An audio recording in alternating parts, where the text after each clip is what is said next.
বিসমিল্লাহির রহমানির রহিম। আসসালামু আলাইকুম ওয়া রাহমাতুল্লাহ। প্রিয় শিক্ষার্থীরা, ওয়েলকাম টু মুমিনুরস টিচিং হোম। এই ভিডিওটির মাধ্যমে তোমাদের নবম দশম ও এসএসসি পরীক্ষার্থীদের বিজ্ঞান বইয়ের একটি গুরুত্বপূর্ণ অংশ ড্রাগ আসক্তি নিয়ন্ত্রণের বিষয়টি নিয়ে আলোচনা করব। বাড়তি কথা না বাড়িয়ে চলে যাচ্ছি মূল ভিডিওর আলোচনা অংশে।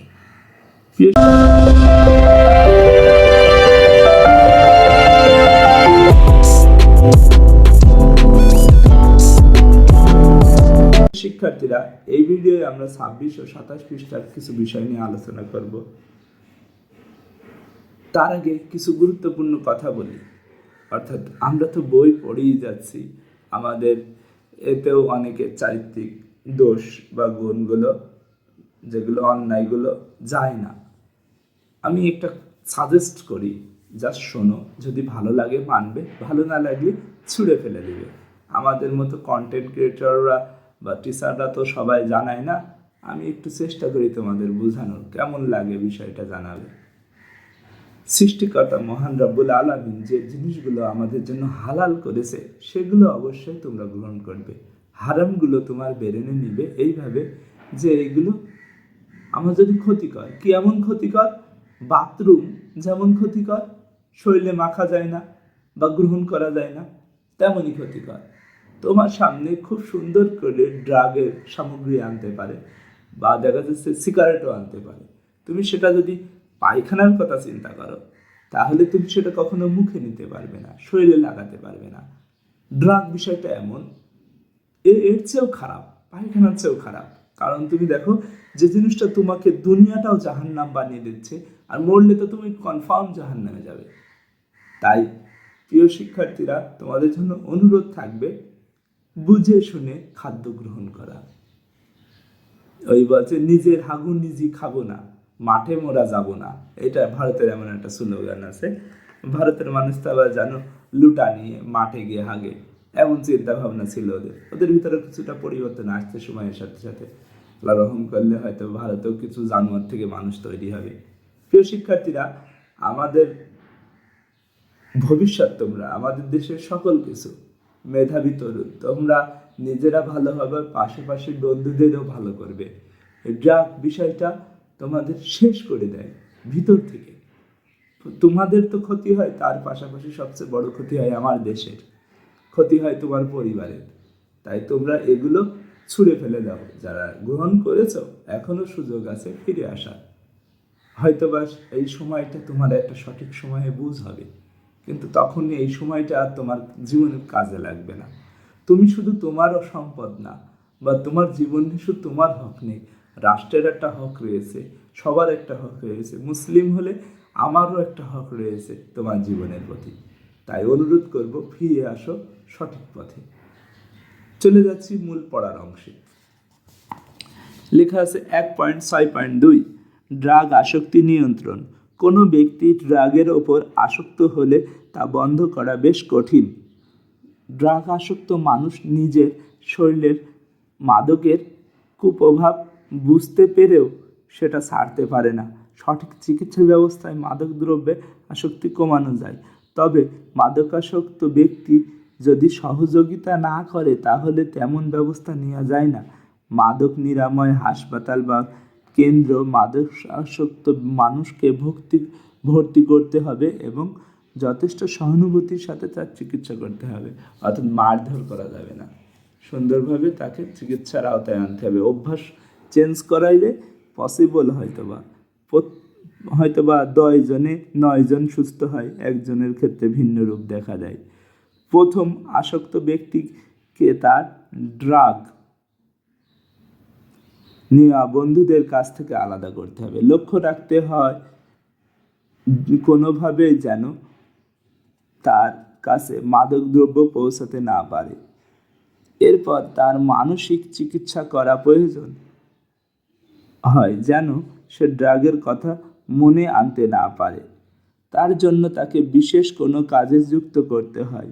সেই মাদকদ্রব্যে আসক্ত হয়, সেটি একবার হঠাৎ করে বন্ধ না করে ধীরে ধীরে মাত্রা কমিয়ে শেষে একবারে বন্ধ করতে হয়।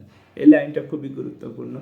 যে কোনো একটি কাজ একবারে পসিবল না হলে সেটা ধীরে ধীরে করতে হয়। যে মাদকদ্রব্যে আসক্ত হয় সেটি একবার হঠাৎ করে বন্ধ না করে ধীরে ধীরে মাত্রা কমিয়ে কমিয়ে শেষে একবারে বন্ধ করা হয়। হঠাৎ করে বন্ধ করা শারীরিক বিপজ্জনক হতে পারে। ঘুম ঠিক মতো না হওয়া বা বেশি অস্থিরতা বা বিদ্রোহ ভাব দেখা দিলে ডাক্তাররা স্নায়ু শীতলকারক ওষুধ ও ঘুমের ওষুধ দিয়ে চিকিৎসা করে থাকেন। মাদক সেবন শুধু যে ড্রাগ আসক্ত মানুষটির ব্যক্তিগত সমস্যা তা নয়, মাদক সেবন যে কোনো পরিবারের বড় রকম সমস্যা ও বিশৃঙ্খলা বয়ে আনে। দেখা যাচ্ছে পরিবারের বড় সন্তান খারাপ পথে চলে গেছে, ছোট সন্তান ওই পথ দিয়ে হাঁটবে, এর অস্বাভাবিক কিছু না, বড় ভাইয়ের দেখে শিখেছে, এমনও হতে পারে, বা বড় ভাইয়ের চেয়েও ডেঞ্জারাস হয়েছে। এই জন্য পরিবারের সমস্যা ও বিশৃঙ্খলার কারণ হতে পারে। দেখা যাচ্ছে সে কোনো কাজ কাম করে না, আরও পরিবারে টাকা পয়সা নষ্ট করছে, সকলের জন্য বাইরে ঝগড়া, পরের ঝগড়া ঘরে আনে, এমন ধরনের বিপদে হয়। এই সমস্যা সামগ্রিকভাবে সমাজ ও দেশের উন্নতির পরিপন্থী। মাদকদ্রব্যের ব্যবসা করে সমাজের কিছু অসাধু ব্যবসায়ী ধনী হয়, কিন্তু অন্যদিকে অনেক মানুষ সমাজ জীবনে ভয়াবহ দুর্যোগের কালো ছায়া নেমে আসে।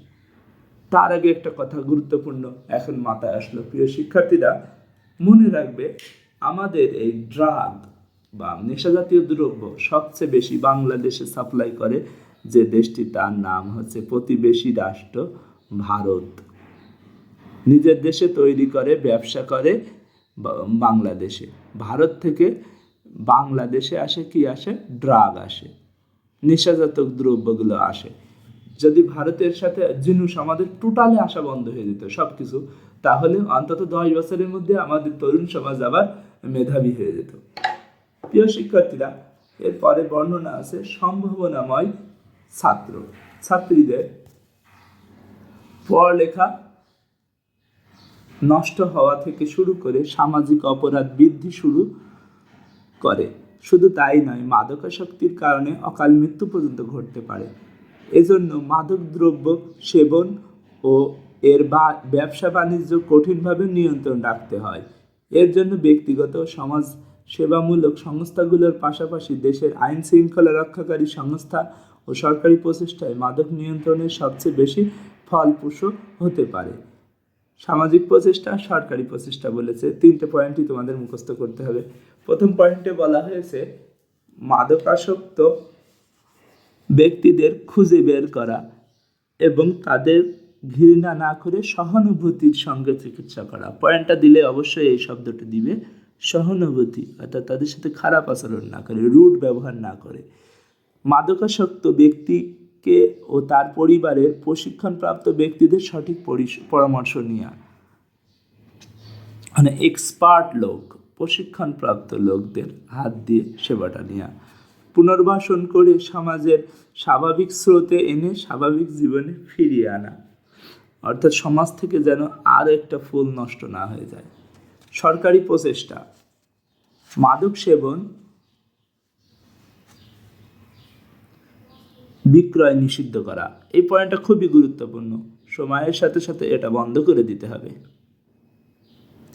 এক একটা শহর ধরতে হবে, এক একবার টার্গেট, এক একটা জেলা ধরতে হবে, এক একটা থানা ধরতে হবে, এক একটা গ্রাম ধরতে হবে, এক একটা পাড়া ধরতে হবে, একটা মহল্লা ধরতে হবে এবং উৎখাত করে দিতে হবে সমূলে। প্রয়োজন র্যাব তৈরি করা হয়েছে যে ক্রস ফায়ার এদের জন্য, পরবর্তীতে সে র্যাব মেরেছে কি রাষ্ট্রীয় ক্ষমতা দখলের উদ্দেশ্যে। 16 বছর আমাদের দেশে ফ্যাসিবাদ শাসন করে গেল সেম কাহিনী করে। আসলে র্যাব ব্যবহার করা উচিত ছিল এদের বিরুদ্ধে। এ ব্যাপারে কড়া আইন প্রণয়ন করে কঠোরভাবে সেগুলো প্রণয়ন করা প্রয়োজন। মাদক সেবনের কুপ্রভাবগুলো সরকারি ও বেসরকারি প্রচার মাধ্যম দ্বারা মানুষকে অবহিত করা দরকার, তার মানে মানুষকে জানানো উচিত। আরেকজনও ভালোভাবে জানাতে পারে, কে জানো? মসজিদের ইমাম, অর্থাৎ তার কথা অনেকে শোনে।